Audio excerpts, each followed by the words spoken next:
Hello అండి. నమస్తే. Welcome back to my channel Shri విరోహిమాస్ కిచెన్. ఎంతో టేస్టీగా ఉండే పచ్చి జీడిపప్పు రొయ్యల కర్రీని ఎలా తయారు చేసుకోవాలో చూసేద్దాం పదండి.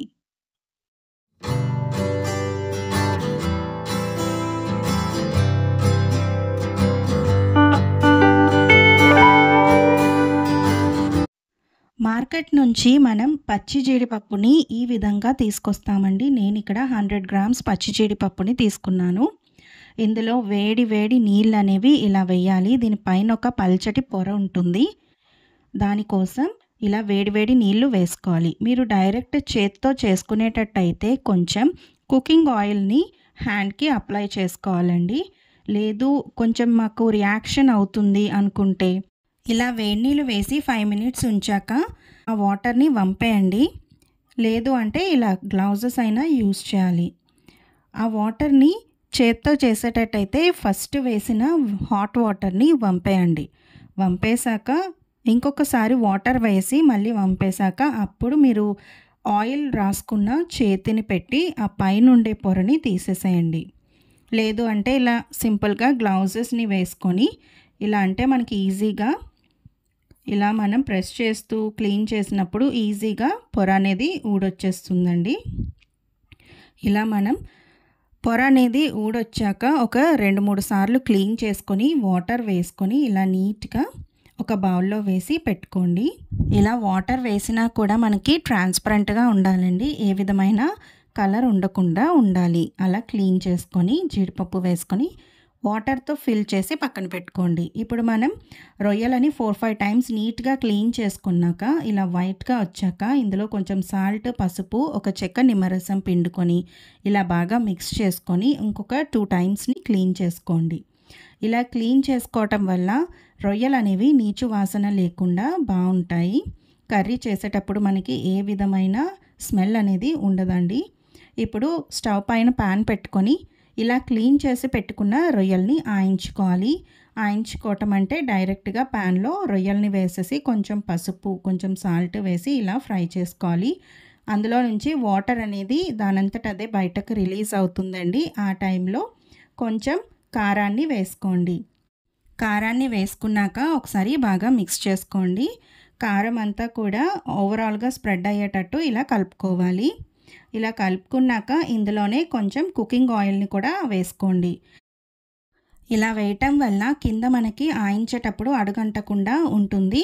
రొయ్యలు కూడా ఫ్రై అయ్యి చాలా టేస్టీగా ఉంటాయి. కర్రీ ముందు ఈ ప్రాసెస్ చేయటం వల్ల మనకి ఏ విధమైన పచ్చివాసన అనేది లేకుండా రొయ్యలు అనేవి చాలా టేస్టీగా, కర్రీ కూడా చాలా బాగా వస్తుంది. ఇప్పుడు ఇలా బాగా మిక్స్ చేసుకున్నాక వాటర్ అంతా ఇంకిపోయేంత వరకు ఉంచుకున్నాక స్టవ్ ఆఫ్ చేసేసి పక్కన పెట్టుకోండి. ఇప్పుడు కర్రీ కోసం వేరే ప్యాన్ పెట్టుకొని ఆయిల్ యాడ్ చేసుకోండి. ఆయిల్ హీట్ అయ్యాక ఇలా 2 మీడియం సైజ్ ఆనియన్స్ని చీలికలుగా కట్ చేసుకొని ఇలా వేసుకోండి.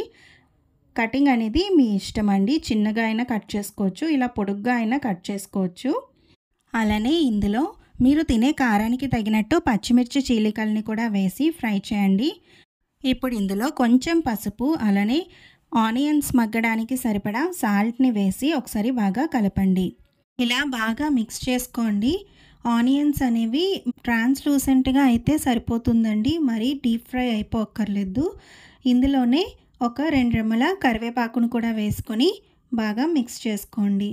నేను ఇక్కడ ఆనియన్స్ని ఇలా కట్ చేసుకొని వేసుకున్నాను కదండి. లేదు అంటే మీరు ఆనియన్స్ని పేస్ట్ చేసి కూడా వేసుకోవచ్చు. పేస్ట్ చేశాక ఆ పేస్ట్ అంతా కూడా పచ్చివాసన పోయేంత వరకు బాగా ఫ్రై చేసుకోవాలి. ఇప్పుడు 1.5 టేబుల్ స్పూన్ వరకు అల్లం వెల్లుల్లి పేస్ట్ కూడా వేసుకొని పచ్చివాసన పోయేంత వరకు ఫ్రై చేయండి. మీ దగ్గర పచ్చి జీడిపప్పు లేకపోతే నార్మల్ జీడిపప్పుని 1 అవర్ ముందు కొంచెం గోరువెచ్చని నీళ్ళల్లో నానబెట్టుకోండి. అలా నానబెట్టిన జీడిపప్పుని ఈ పచ్చి జీడిపప్పు ప్లేస్లో యూస్ చేసుకోండి. ఇప్పుడు ఇవన్నీ కూడా ఫ్రై అయ్యాక 1 టీ స్పూన్ వరకు ధనియాలు జీలకర్ర పొడి, 1/2 టీ స్పూన్ వరకు పెప్పర్ పౌడర్, 1 టీ స్పూన్ వరకు గరం మసాలా పొడి వేసి ఇలా బాగా మిక్స్ చేయండి. ఇవన్నీ కూడా ఫ్రై అయ్యాక ముందుగా మనం ఆయించి పెట్టుకున్న రొయ్యలను కూడా ఇందులో వేసేసి ఒకసారి బాగా కలపాలి. మనం వేసిన అల్లం వెల్లుల్లి పేస్ట్, మసాలా పౌడర్స్ ఇవన్నీ కూడా రొయ్యలకి బాగా పట్టేటట్టు ఇలా మిక్స్ చేసుకోండి. ఇందులో హాఫ్ టీ స్పూన్ వరకు నేను పెప్పర్‌ని యాడ్ చేశానండి. పెప్పర్ మీకు ఇష్టం లేదు, మాకు సెట్ కాదు అని అనుకుంటే స్కిప్ చేసేయండి. పెప్పర్ యాడ్ చేయడం వల్ల మనకి ఎక్స్ట్రా ఫ్లేవర్ అనేది యాడ్ అవుతుంది. ఆల్రెడీ ఆయించేటప్పుడు నేను కొంచెం కారాన్ని యాడ్ చేశాను. ఇప్పుడు మళ్ళీ సరిపడా కారాన్ని వేసుకుంటున్నాను. మీరు తినే కారానికి తగినట్టు మీరు యాడ్ చేయండి. ఇలా కారం కూడా యాడ్ చేశాక ఇలా మొత్తంగా మిక్స్ చేసుకోవాలి. ఇలా మిక్స్ చేసేసుకున్నాక ఇందులో సరిపడా సాల్ట్‌ని కూడా వేసి ఒకసారి బాగా కలుపుకోవాలి. సాల్ట్ అనేది మీరు టేస్ట్‌కి తగ్గట్టు టేస్ట్ చూసుకుంటూ యాడ్ చేసుకోండి. అందులోనే 1 టేబుల్ స్పూన్ వరకు గసగసాల పౌడర్‌ని వేసుకోండి. గసగసాల పౌడర్ లేకపోయినా పర్వాలేదు, ఆప్షనల్ అండి. మీ దగ్గర ఉంటే యాడ్ చేయండి. టేస్ట్ అనేది బాగుంటుంది, కమ్మగా ఉంటుంది. ఇలా ఇవన్నీ వేసి ఒకసారి బాగా కలుపుకున్నాక ఒక 2 నిమిషాల పాటు మూత పెట్టి మగ్గించండి. ఈ మసాలాలన్నీ కూడా రొయ్యలకి బాగా పడతాయి. ఇలా మూత తీసేసి ఇంకొకసారి బాగా కలుపుకున్నాక ఇందులో సరిపడా వాటర్‌ని వేసుకోవాలి. మీకు గ్రేవీగా కావాలి అని అనుకుంటే కొంచెం ఎక్కువ వాటర్‌ని వేసుకోండి. లేదు దగ్గరగా కావాలి అని అనుకుంటే నేను వేసినంత వాటర్‌ని వేస్తే సరిపోతుందండి. ఇలా వాటర్ అంతా వేసుకున్నాక ఒకసారి బాగా కలుపుకోండి. ఇలా కలుపుకున్నాక ముందుగా మనం నానబెట్టి ఉంచుకున్నాం కదండీ వాటర్‌లో, క్లీన్ చేసి పచ్చి జీడిపప్పుని ఇలా యాడ్ చేయండి. నేను ముందుగా చెప్పాను కదండీ, పచ్చి జీడిపప్పు ప్లేస్‌లో నార్మల్ జీడిపప్పునైనా ఒక 1 అవర్ పాటు గోరువెచ్చని నీళ్ళల్లో నానబెట్టైనా వేసుకోవచ్చు.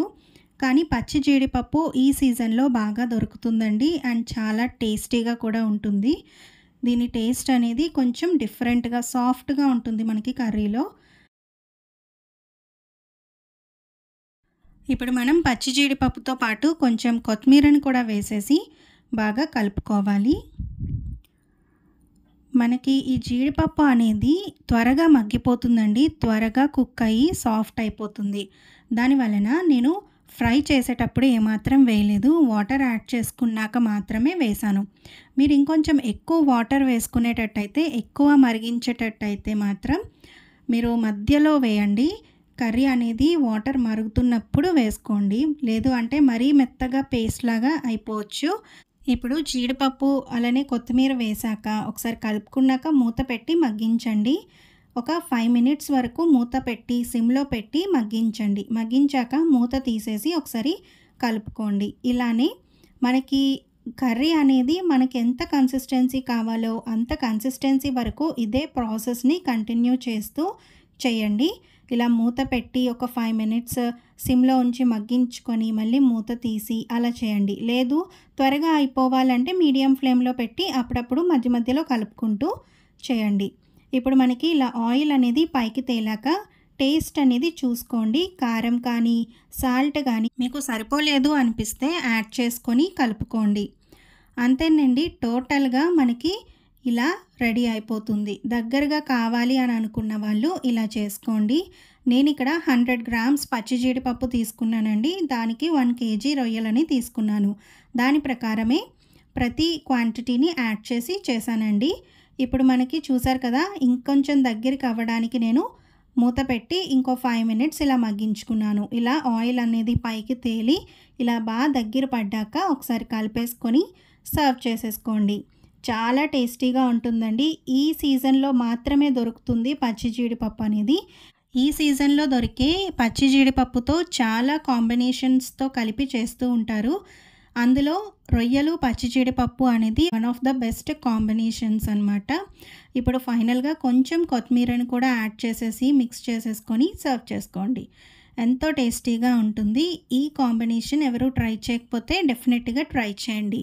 అండ్ ఈ వీడియో మీకు నచ్చినట్లయితే లైక్ చేసి, షేర్ చేసి శ్రీ విరోహిమాస్ కిచెన్ ఛానల్‌ని సబ్స్క్రైబ్ చేసుకోండి.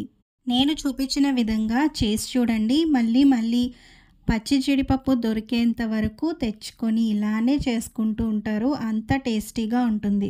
రొయ్యలు ఇష్టపడే వాళ్ళు చాలామంది ఉంటూ ఉంటారు. వాళ్ళు ఒకసారి ఇలా ట్రై చేయండి. అండ్ పచ్చి జీడిపప్పు చాలా టేస్టీగా ఉంటుంది, సాఫ్ట్‌గా ఉంటుంది. Bye, take care.